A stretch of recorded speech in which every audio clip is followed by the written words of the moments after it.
Opa! Como é que vocês estão, pessoal? Tudo bem? Estamos falando sobre o Oriente Médio, gente. E aí, vou apresentar a vocês mais taxas socioeconômicas. Na aula que vem, a gente já vai apresentar o Índice de Desenvolvimento Humano, o IDH.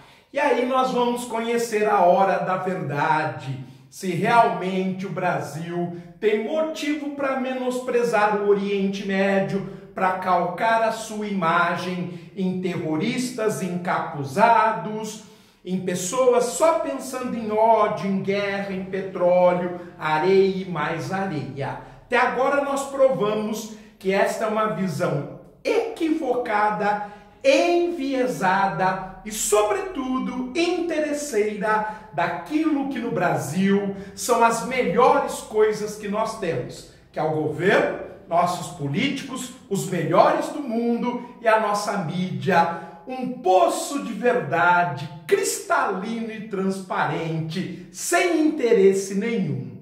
Mas no nosso canal, modesto, micro, nano, nós estamos apresentando uma outra realidade. Afinal de contas, por trás do meu maiúsculo canal, há muitos interesses, muito dinheiro. Então, eu falo aquilo que os meus patrocinadores pagam para eu falar. Eu não falo aquilo que eu conheço, aquilo que eu sei. Muito bem, gente, feita essa introdução, é fundamental entender que o Oriente Médio, e isso eu venho fazendo desde o início, sempre foi uma região de passagem. E é fato que é uma região muito agitada em termos políticos, econômicos e sociais, com pelo menos 8 guerras de grandes proporções de impacto mundial. Por exemplo, as crises mundiais do petróleo, que até agora nós contabilizamos 3 grandes crises, e isso fez com que a região ela sempre fosse de grande mobilidade, de grande circulação. Agora mesmo, nós temos, por exemplo, pelo menos 2 focos de imigração. Os curdos, que lutam por seu território há 100 anos, quando eles perderam o seu país chamado Kurdistão, e que hoje no Oriente Médio tem terras nos atuais Irã, Iraque, Síria e Turquia. E por falar na Síria, vive uma crise econômica, social, política e geopolítica desde 2011 com a Primavera Árabe. Logo, essa região está na rota das grandes imigrações, está na rota também do fluxo de refugiados recente que busca a Europa como alento, por exemplo. Por isso eu trouxe uma taxa extremamente relevante, o percentual de imigrantes, de estrangeiros que procuram o Oriente Médio para poder viver mais confortavelmente ou para atender aquilo que a pessoa se preparou uma vida toda, se qualificou uma vida toda e entende que merece ganhar por isso. E esses empregos, eles podem estar no Oriente Médio, como estão. Então, pessoal, o Oriente Médio, apesar de ser uma área de grande mobilidade, também é uma área atratora. Os Emirados Árabes Unidos, olha só que percentual extremamente relevante. 88% da população é estrangeira. Chocante, né, gente? No Brasil, esse número é de 0,3%. Insignificante. Nos Emirados Árabes, para cada 9 habitantes, 8 são estrangeiros. Olha só que dado diferenciado. No Catar, a realizar a próxima Copa do Mundo de 2022, 3/4 da população são estrangeiros.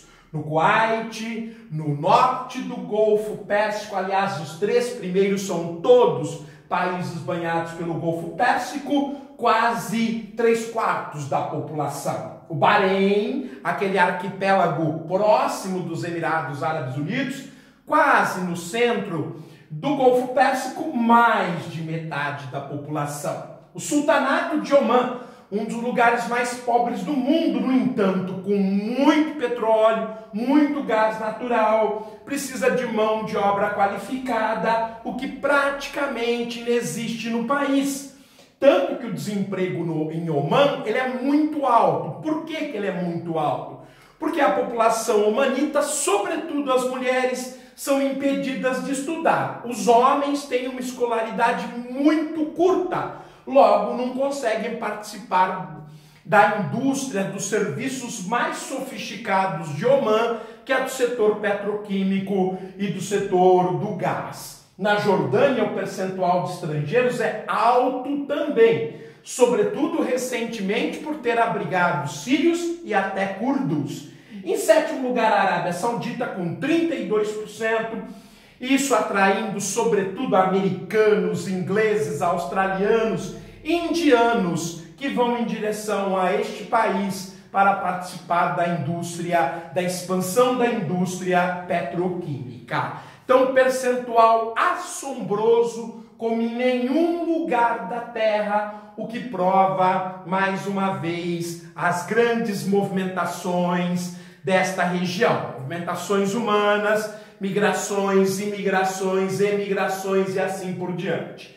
Outra taxa extremamente relevante, e por que não dizer preocupante no mundo atual, sobretudo o Brasil, que vive uma crise enorme, com 13,5% de sua população desempregada. Se o Brasil fizesse parte do Oriente Médio, nós já sabemos. São 16 países, o Brasil estaria em 13º lugar no índice de desemprego, abaixo da Jordânia. E tem gente que bate no peito e acha que o Brasil é bom. Aonde você acha que o Brasil é bom?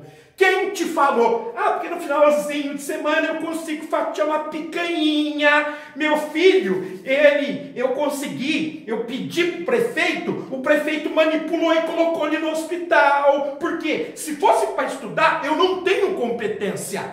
Meu Deus, e se alguém revelar esse esquema? E se alguém tiver essa informação e revelar esse esquema de compra de vaga, de favores, como é que fica a sua situação? É criminoso. Mas voltando aqui, a taxa de desemprego, como eu disse, o Brasil ocupa a 13ª colocação com 13,5% se ele fizesse parte do Oriente Médio. Então, gente, às vezes eu ironizo porque eu estou falando a verdade, sei onde existe isso e como é feito isso, e talvez eu tenha tudo isso gravado, tudo isso provado, né? Pode ser que tenha sim, né? De repente a gente sabe um pouquinho mais que a eficientíssima melhor polícia do mundo, que é a Polícia Federal Brasileira. De repente, né, a gente sabe um pouquinho mais do que ela. Mas voltando aqui, e talvez sabe por que isso acontece? Porque os caras não estudam, eles não gostam de estudar. Esse é o problema do Brasil. Então, voltando aqui, a taxa de desemprego, o Catar, gente, ele é pleno emprego. Porque a partir de 4,5%, 5%, a gente considera apenas troca de emprego, transição de emprego, passagem, aumento de qualificação, passagem para uma outra empresa. Então, a gente pode considerar os 4 primeiros países do Oriente Médio neste conjunto como pleno emprego. O Catar é absurdo. Agora, com a Copa do Mundo, a estrutura construída para abrigar as seleções, muita imigrante chegando ao país, como nós vimos, 3/4 da população, há necessidade de muita mão de obra. O país que vem prosperando muito, sobretudo graças ao gás natural e ao petróleo. O Bahrein, vizinho, é um arquipélago bem próximo da Península Catarina, 1,3%.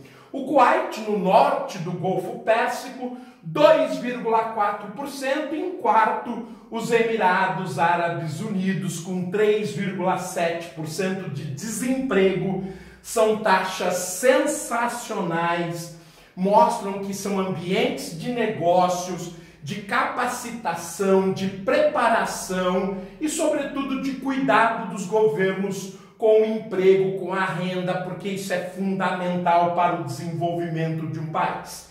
Em quinto, já vem a Arábia Saudita, apesar de ser um lugar que atrai muitos recursos, apesar de nós termos a segunda maior reserva de petróleo, uma das maiores reservas de gás natural, a Arábia Saudita já tem alguns problemas.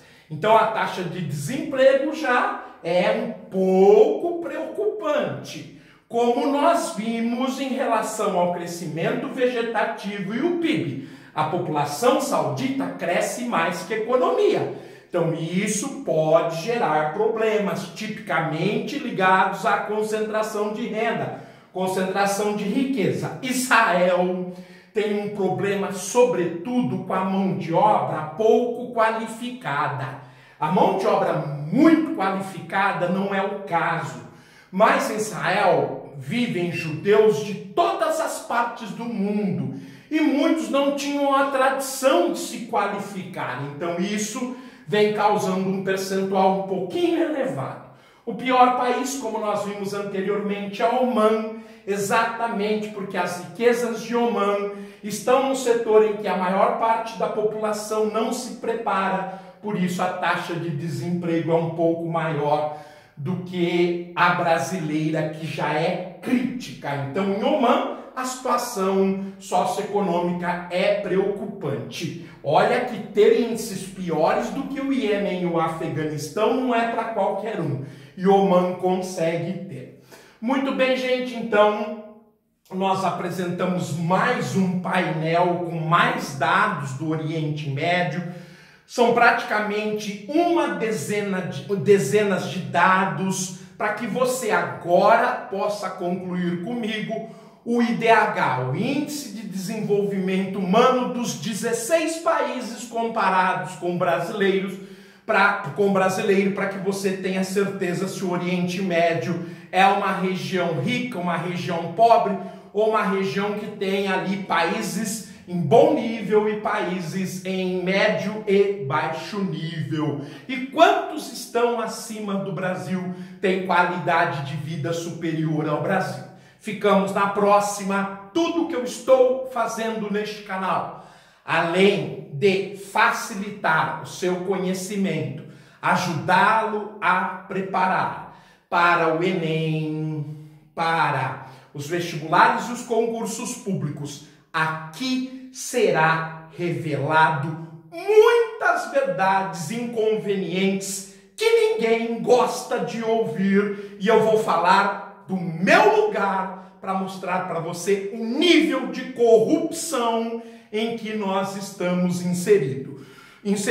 Tudo que eu venho fazendo, ele vai convergir para um ponto, mas para isso eu preciso dar base para as pessoas. É só aguardar, ter a mesma paciência que eu tenho, já que eu venho pesquisando isso para o meu lugar desde 2011, e aí nós vamos mostrar a verdade, estampando, mostrando filmes, fotografias, vídeos, sons, para mostrar o nível e por que que ninguém faz nada, e quem não faz nada, e por que que não faz nada. Obrigado, fico aqui, até a próxima, tudo de bom.